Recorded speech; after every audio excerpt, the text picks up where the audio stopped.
Bienvenue dans Miracle en devenir, la chaîne où je vous raconte des histoires, un peu comme les contes de fées qu'on écoutait et qui nous faisaient rêver lorsqu'on était enfant.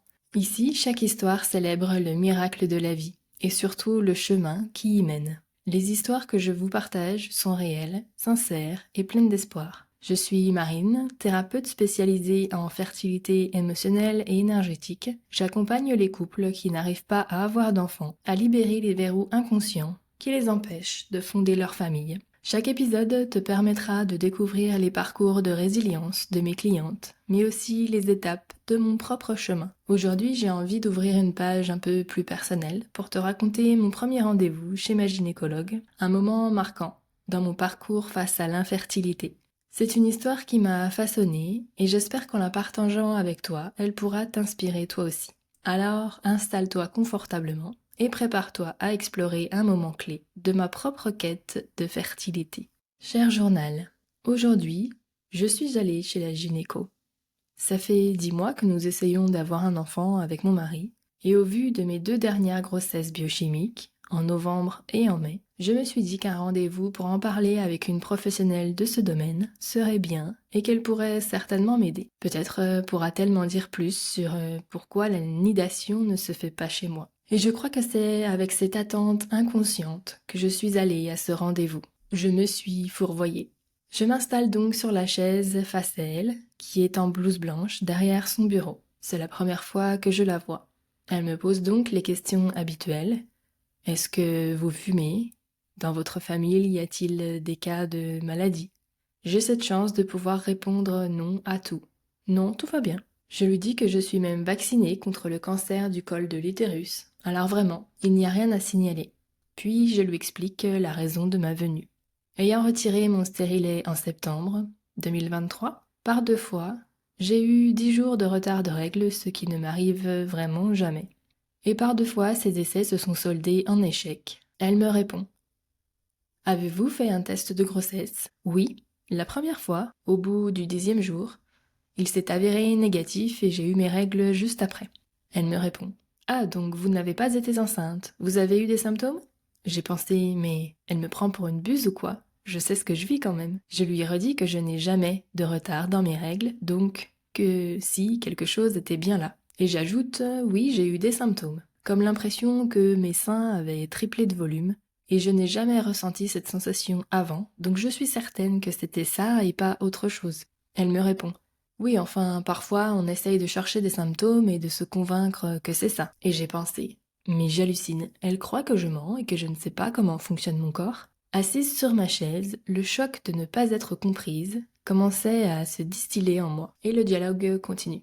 Est-ce que vous avez des rapports tous les 2 à 3 jours avec votre conjoint? J'ai été désarçonnée par l'absurdité de cette question. Alors j'ai répondu oui, pour ne pas qu'elle me reproche aussi ça en me faisant une leçon. La culpabilité grandissait doucement en moi, celle de ne pas faire comme il fallait. Nous sommes d'accord sur ce point avec mon mari, nous n'avons pas envie de nous mettre la pression sur les rapports. Nous n'avons pas envie que ça dénature ce moment d'intimité que nous avons ensemble, pour ne pas que ça devienne une pression ou notre travail d'avoir cet enfant. Elle continue, parce que des fois, chez certains couples, la fréquence des rapports est déjà problématique. Bon, ok, c'est vrai que ce qu'elle dit, c'est pas bête quand même, mais je pense qu'il y a un juste milieu, non? On n'est pas des animaux tout de même. Elle poursuit. Vous faites des tests d'ovulation? Est-ce que vous calculez votre ovulation pour avoir un rapport le jour même?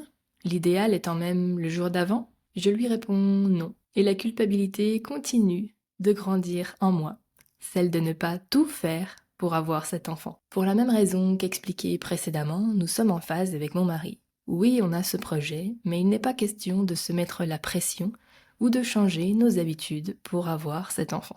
Changer notre vie pour avoir cet enfant, c'est selon nous devoir vivre que pour ça, et on ne veut pas s'oublier. Notre priorité est notre couple, notre équilibre, notre bien-être physique et mental. On n'a pas envie de commencer à se sacrifier. Mais ça, je ne peux pas l'expliquer à la gynéco devant moi sous peine d'avoir des reproches. Donc je garde tout pour moi. Pour nous, avoir un enfant est un bonus qui peut se créer lors de nos rapports. Nos rapports sont une finalité et non un moyen d'obtenir quelque chose.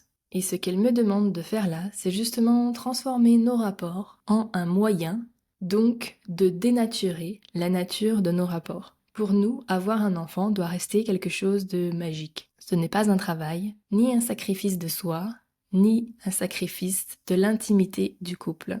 J'ai l'impression, à l'écouter, d'être revenue au temps des rois, comme dans la série Bridgerton, pour celles qui ont la référence, où il fallait absolument consommer le mariage tous les jours, à peine passer la bague au doigt, pour faire un héritier, mâle of course. Décidément, je vais de désillusion en désillusion pendant ce rendez-vous.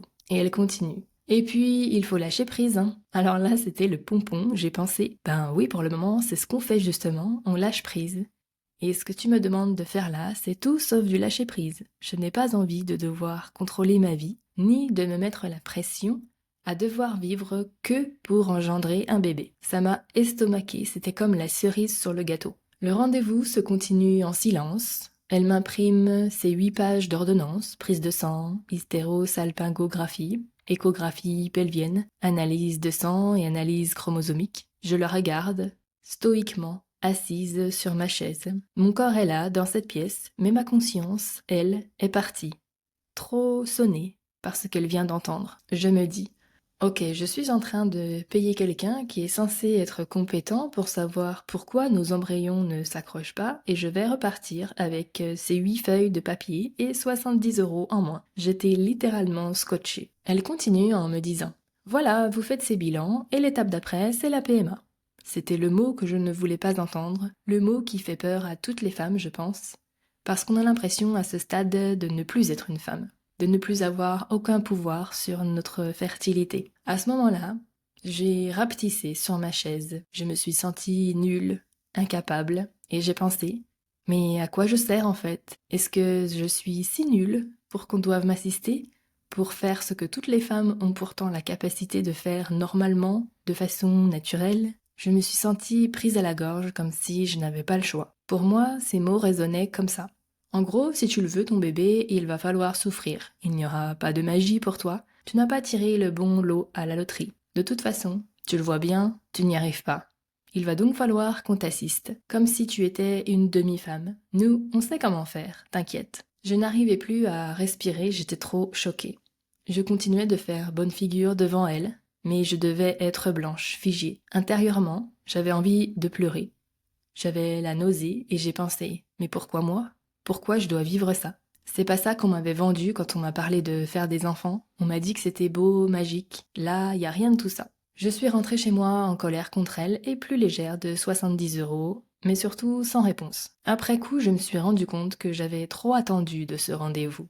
J'avais attendu qu'elle m'aide vraiment. Parce que je m'étais dit que elle devait savoir puisqu'elle est gynéco, c'est son métier. Elle est censée savoir puisqu'elle a fait des études spécialisées dans la science de l'appareil génital féminin, donc elle sait comment ça marche. Elle devrait avoir les réponses. En gros, je me suis rendu compte que j'avais attendu d'elle qu'elle fasse mon job à moi aujourd'hui, celle d'apporter une réponse à pourquoi ça ne marche pas, et cela m'a confortée dans l'idée que la médecine ne sait pas tout et qu'il y a une partie de l'être humain qu'elle ne prend pas en compte, comme les émotions, l'énergétique. La médecine peut certes aider avec ses techniques et ses médicaments d'un point de vue mécanique, mais au fond, elle n'en sait pas plus. Je me rends compte qu'en fait, un gynéco est un mécanicien. Or, un être humain, c'est bien plus qu'une simple voiture. C'est beaucoup plus compliqué que juste des problèmes mécaniques. On ne peut pas tout résoudre par problème plus médicament égale résultat attendu. Non, parce que le médicament agit seulement sur la conséquence, l'infertilité, et non sur la cause, celle qui a créé le problème. Pourquoi l'infertilité est-elle ici? Et c'est pour ça que parfois, même avec le bon médicament ou la meilleure technique, comme la PMA, le résultat n'est pas forcément là, parce que la cause profonde n'est pas comprise, entendue et libérée. Et aujourd'hui, c'est ça que je fais avec vous. J'ai décidé de me spécialiser dans tout ça, pour comprendre mon cas personnel, mais aussi pour pouvoir partager mes connaissances avec vous, en vous apportant des pistes de réponse en lecture énergétique, pour comprendre pourquoi ça ne marche pas. Et ensuite en libérant le conflit entre le conscient, qui veut un enfant, et l'inconscient, qui a peur d'avoir cet enfant pour X raisons, pour que vous puissiez devenir maman par le moyen de votre choix. avec ou sans la PMA, qui, il faut l'avouer, peut accélérer grandement le processus. Je pense aujourd'hui que la PMA a besoin de s'ouvrir aux méthodes complémentaires pour pouvoir accompagner les femmes qui n'arrivent pas à avoir d'enfants. Car sans ces méthodes complémentaires, la PMA néglige les paramètres principaux. L'être humain n'est pas une voiture, il est bien plus. C'est un être émotionnel, spirituel, qui a une énergie vitale, et c'est dommage parce que la PMA peut être une super technique.